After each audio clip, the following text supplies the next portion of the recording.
Reputed civil engineer से railway रे 12 वर्ष तांकर सर्विस ब्लॉक से गोटे दिन जी बिल क्लियर कर ब्लॉक से बजेट भी नुहे अच्छा सेटा बिग मैटर नुहे मो हस्बैंड एथिरे कोनोसी इन्वॉल्व नाहंती जे भी एथिरे तांकू इन्वॉल्व करूची और मिछरे तांको नारे प्रचार करूची सेही भली कोनोसी तथ्य नाही मु आपनकू आटेरे तथ्य भी लोकन को देइछि एठु भी नेइछंती जी भी नेइछन से माने भी आसी कि देखौछन जे एथिरे कोठी मो हस्बैंड कर मो एथिरे इन्वॉल्व बिल्कुल नाही मेन कथा हला मोर इंटेंशन रे मोर स्कूल को मोर भलो जिंस सप्लाई हबो प्रॉपर जिंस सप्लाई हबो तो सेइथिरे मु सक्सेस हेजे से जिंस हेजे एथिरे जे भी गुजब प्रचार करिसंती सेटा टोटली मिछ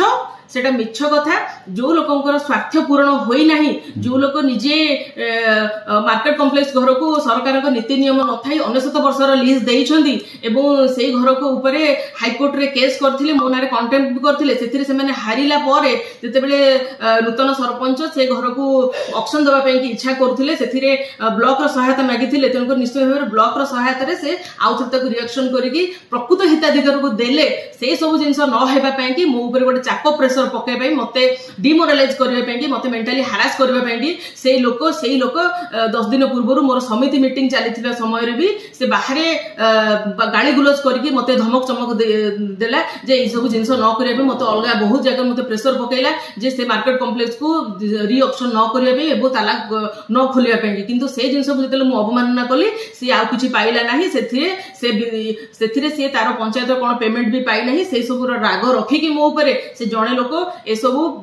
मीडिया सी होचंदी हमर पूर्वतन कंसार सरपंच श्रीजुत प्रद्युम्न कुमार जेना जहां विरोध रे मोर सीसीटीवी रे आज भी मो पाखरे फुटेज अछि जे से कोन पाए कि मोर ब्लॉक कैंपस रे गाड़ी मंद करके मते अभाषा रे मते गाड़ी मंद करके मते बेइज्जत करैले सेही सब जणे लोक केवल तार निजर स्वार्थ जदले हासिल हेई परला नाही से मते बदनाम करिया पे मते चापर प्रेशर करके से सब न करबा पे कि मते तार एटा गोटे कु धारणा गोटे आ एटा तार चक्रांत पूरा चलैथिले जोथरे कि मो तार ए सब को जमा खातिर न करी हमर जोटा सरकार को नीति नियम अछि लोकंकर सेवा करबा पे लोकंकर जोटा भलो हे परिबो प्रकृत हिताधिकार केमति तांकर मार्केट कॉम्प्लेक्स घर पाई परिबे से भली आमे व्यवस्था करूछु सेथि पई कि सेथि पई कंसरवासी भी आज हम प्रति उपकृत होइछन आज्ञा मैम विभिन्न 5टी स्कूल रे वर्तमान जो कांथरे चून मरा जाय काम होइछ या केते दूर ठीक देखो को कांथरे चूर्ण मारिबा कथा नुहे जहाँ तो सरकार तो केबे कहि नांती जे पूरा कंप्लीटली न्यू घर कंस्ट्रक्शन करबा पे कि 45 एकड़ नुवा बिल्डिंग करबा पे कि ओनली सेथिरे रिनोवेशन करिकि ही पुराना क्लासरूम को नुवा रूपांतरित क्लासरूम करबा पे कि सरकारकर निर्देश थिला एथिरे जोठी जदिका फाटो अछि जदिका सेमति किछि हमकु एलिगेशंस आसे जदिका स्कूल सेमति किछि कंप्लेन आसे जदिका तार पुराना कंस्ट्रक्शन हेथिबो पुराना जदिका थिबो सेथिरे कोन जदिका मरामती हेई परिबो हमर टेक्निकल एग्जीक्यूटिव इंजीनियर कर सहाय्य निश्चय भाबरे नबु हमर असिस्टेंट इंजीनियर कर निहाती तांकर सहाय्य निश्चय नबु एवं जहा भी रेमेडी हेई परिबो हम सेटा निहाती भाबरे उपलब्ध करबो। प्रद्युम्न कुमार जेना पूर्वतन सरपंच कंसार ग्राम पंचायत तथा सभापति गोस्तपुर प्राथमिक कृषि समवाय समिति देखंदु 2007 मसीह मु लगातार भाव में प्रतिनिधित्व कर केन्द्रापड़ा पंचायत समिति आसुली एभली जड़े महिषी महिला जी योगदान कर मंडल उन्नयन अधिकारी भाव में से भली माने ऑफिसर केबे मु देखि नथिली मु दीर्घ दिन धरी छात्र राजनेता आज पर्यंत अद्यावधि चली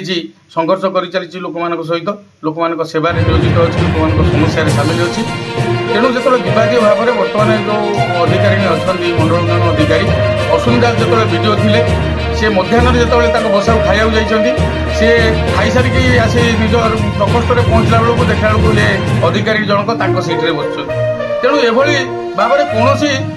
ऑफिसर एमती निंदनीय परिस्थिति मैंने जोग दे न था सेबेठू आम प्रतिनिधि सीमा सभा एभली निंदनीय कार्य को आम निंदा करूँ सेबेठारू ए वीडियोकर मानसिकता मनोभाव आम उपर खराब सेबेठारू ये परवर्ती मुहूर्त जितेबाला मो विशेष लड़ुले सरपंच 2022 मसीह पराजित हेले परवर्ती मुहूर्त में मोर प्रतिद्वंदी जो विजय लाभ कले से धरी मो विरुद्ध में मोर दीर्घ 18 लाख टंका 6टी फाइल बर्तमान बिल होगी पड़ी रही से जे भी मैंने बंदिता बेहरा आम ब्लॉक अच्छा बिल होती मोर एमबी अच्छी कम होती से पेमेंट अद्यावधि मुझे पाइपारे 2 वर्ष 9 मास आसी है जनइले सुधा तत्कालीन जिलापाल अमित ऋतुराज जनइले କହିଲେ ରଜନୀନ କୁମାର ଜେନା ପୂର୍ବତନ ସରପଞ୍ଚ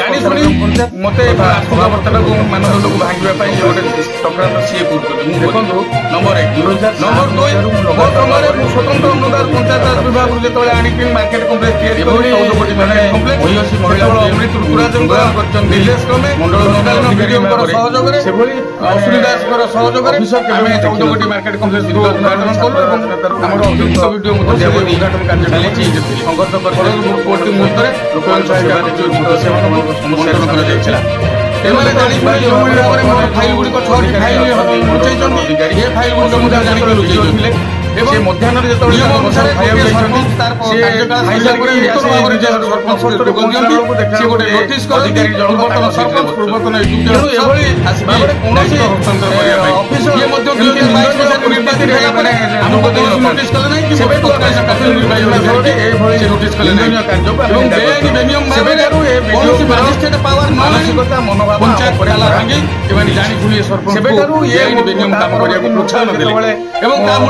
ତାଙ୍କର ମୁଣ୍ଡ ଉଦ୍ଦେଶ୍ୟ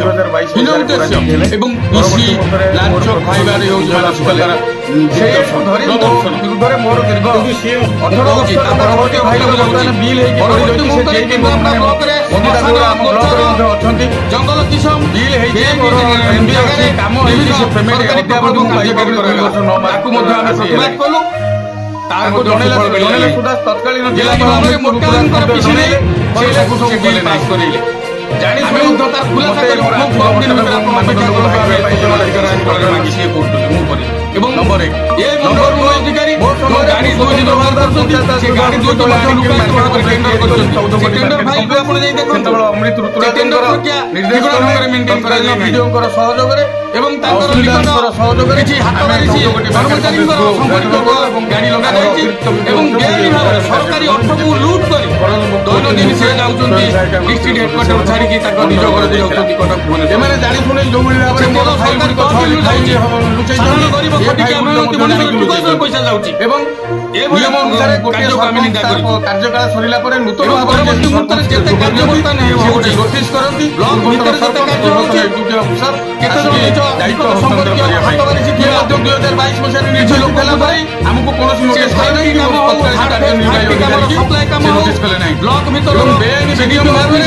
କୌଣସି ମାଜିଷ୍ଟ୍ରେଟ ଢଳେଇ ହଉ ପଞ୍ଚାୟତ ଯାହା କିଛି କାର୍ଯ୍ୟ ସେମାନଙ୍କ ଜରିଆରେ ଭିଡିଓ ନିଜେ କାମ କରିବାକୁ ପ୍ରୋତ୍ସାହନ ଦେଲେ ଏବଂ ତା ମୂଳରେ ପ୍ରମାଣ ତାଙ୍କର ମନ୍ଦ ଉଦ୍ଦେଶ୍ୟ ହୀନ ଉଚ୍ଚସ୍ତରୀୟ ତଦନ୍ତ କରାଯାଏ କୌଣସି ଜଜଙ୍କ ଦ୍ୱାରା ତଦନ୍ତ କରାଯାଏ ସତ୍ୟାସତ୍ୟ ନିଶ୍ଚିତ ଦିନେ ନା ଦିନେ ହେଉଛି। ପରବର୍ତ୍ତୀ ଅବସ୍ଥାକୁ ଜାଣୁଛି ପରବର୍ତ୍ତୀ ମୁହୂର୍ତ୍ତରେ କେନ୍ଦ୍ରାପଡ଼ା ବ୍ଲକରେ ଗୋଚର ନିନ୍ଦା ଜଙ୍ଗଲ କିଶୋର ବିଭିନ୍ନ ସରକାରୀ ପ୍ରକଳ୍ପ କାର୍ଯ୍ୟକାରୀ କରାଗଲା। ମୋ ବିରୁଦ୍ଧରେ ମଧ୍ୟ ଆମେ ପ୍ରତିବାଦ କଲୁ ଆଉ ଏ ମାର୍କେଟ କମ୍ପ୍ଲେକ୍ସର ସୁଫଳ ମିଳିଲା। ଦୁଇଥର ଚିଠି ଗଲେ ବେଆଇନ ଭାବରେ ଭେରିଫିକେସନ କଲେ କିଛି ନାହିଁ। ଯଦି କିଛି ସବୁ ବିଲ୍ ଥିଲା ଆମକୁ ଏପର୍ଯ୍ୟନ୍ତ ଆମେ ମଧ୍ୟ ଖୁବ୍ କମ୍ ଦିନ ଭିତରେ ଆପଣ ଅପେକ୍ଷା କରନ୍ତୁ। ଆମେ ମୋଟାଙ୍କର ନେଇ ଲୁକାୟିତ ଭାବରେ ବେଆଇନ ଭାବରେ ସେ ଅଧିକାରୀ ମାନ୍ୟବର ଉଚ୍ଚ ନ୍ୟାୟାଳୟ ଅଭିଯୋଗ ମଧ୍ୟ ଲୁକାୟିତ ଭାବରେ ଟେଣ୍ଡର କରିଛନ୍ତି। ଟେଣ୍ଡର ଫାଇଲକୁ ଆପଣ ନିଶ୍ଚିତ ଉଚ୍ଚ ନ୍ୟାୟାଳୟ ସମୟକୁ ଧୈର୍ଯ୍ୟ ଧରି ଅପେକ୍ଷା କରୁ ଏବଂ ତାଙ୍କ ନିକଟ କିଛି ହାତ ବାରିସି କର୍ମଚାରୀଙ୍କର ସମ୍ପର୍କୀୟ ଗାଡ଼ି ଲଗାଯାଇଛି ଏବଂ ବେଆଇନ ଭାବରେ ସରକାରୀ ଅର୍ଥକୁ ଲୁଟ୍ କରି ଦୈନନ୍ଦିନ ସେ ଯାଉଛନ୍ତି ଡିଷ୍ଟ୍ରିକ୍ଟ ହେଡକ୍ୱାର୍ଟର ଛାଡ଼ିକି ତାଙ୍କ ନିଜ ଘରକୁ ଯାଉଛନ୍ତି କଟକ ଭୁବନେଶ୍ୱର। ସେ ତେଲ ସରକାରୀ ତହବିଲରୁ ଯାଉଛି ସାଧାରଣ ଗରିବ ଖଟିକିଆ ମେହନତି ମଣିଷର ଟିକସର ପଇସା ଯାଉଛି। ଏଭଳି କାର୍ଯ୍ୟକୁ ଆମେ ନିନ୍ଦା କରିଛୁ ଏବଂ ପରବର୍ତ୍ତୀ ମୁହୂର୍ତ୍ତରେ ଯେତେ କାର୍ଯ୍ୟ ବର୍ତ୍ତମାନ ହେଉଛି ବ୍ଲକ ଭିତରେ ଯେତେ କାର୍ଯ୍ୟ ହେଉଛି କେତେଜଣ ନିଜ ନିକଟ ସମ୍ପର୍କୀୟ ହାତ ବାରିସି ଥିବା କିଛି ଲୋକଙ୍କୁ ଧରି ସେ 5T କାମ ହଉ ଥାର୍ଡ ଫେଜ୍ 5T କାମର ସପ୍ଲାଏ କାମ ହଉ ବ୍ଲକ ଭିତରର CDPO ଅଫିସ ହଉ ବ୍ଲକ ଭିତରର ଏନି ଡେଭଲପମେଣ୍ଟାଲ ୱାର୍କ ହଉ ଢଳେଇ ହଉ ଯାହା କିଛି କାର୍ଯ୍ୟ ସେଇମାନଙ୍କ ଜରିଆରେ ଭିଡିଓ ନିଜେ କରୁଛନ୍ତି। ପ୍ରତ୍ୟକ୍ଷ ପ୍ରମାଣ ଯଦି ଉଚ୍ଚସ୍ତରୀୟ ତଦନ୍ତ କରାଯାଏ ଭିଜିଲାନ୍ସ CBI ଏବଂ କୌଣସି ଜଜଙ୍କ ଦ୍ୱାରା ତଦନ୍ତ କରାଯାଏ ସତ୍ୟାସତ୍ୟ ନିଶ୍ଚିତ ଦିନେ ନା ଦିନେ ପରିପ୍ରକାଶ ହେବ ସାଧାରଣରେ ମାନେ ଜଣାପଡ଼ିବ। ଆମେ ଯେତେବେଳେ ନିନ୍ଦା କରୁଛୁ ବେଆଇନ ବେନିୟମ କାମକୁ ତେଣୁ ସେ ହିଂସାତ୍ମକ ମନୋବୃତ୍ତି ନେଇ ମୋ ବିରୁଦ୍ଧରେ ଏସବୁ କାମ କରୁଛନ୍ତି। ଆଉ ଏ ମାର୍କେଟ କମ୍ପ୍ଲେକ୍ସର ଆମକୁ ଦୁଇଥର ଚିଠି କଲେ ଡକୁମେଣ୍ଟ ଭେରିଫିକେସନ କଲେ ଯଦି କିଛି ତ୍ରୁଟି ଥିଲା ଆମକୁ ଏପର୍ଯ୍ୟନ୍ତ ନୋଟିସ୍ କରି ଜଣେଇଲେ ନାହିଁ। ଏଇସବୁରୁ ମୋଟାଙ୍କର ନେଇ ଲୁକାୟିତ ଭାବରେ ବେଆଇନ ଭାବରେ ସେ ଅକ୍ସନ କରିଛନ୍ତି। ମାନ୍ୟବର ଉଚ୍ଚ ନ୍ୟାୟାଳୟ ପାଖରେ ଆମର ଏ ଅଭିଯୋଗ ଦାଖଲ ହୋଇଛି, କେସ୍ ଅଛି। ଦୃଢ଼ ବିଶ୍ୱାସ ଆମେ ନିଶ୍ଚିତ ଉଚ୍ଚ ନ୍ୟାୟାଳୟଙ୍କର ନ୍ୟାୟ ଆମ ସପକ୍ଷରେ ଯିବ। ସେ ସମୟକୁ ଧୈର୍ଯ୍ୟ ଧରି ଅପେକ୍ଷା କରୁ। ନମସ୍କାର।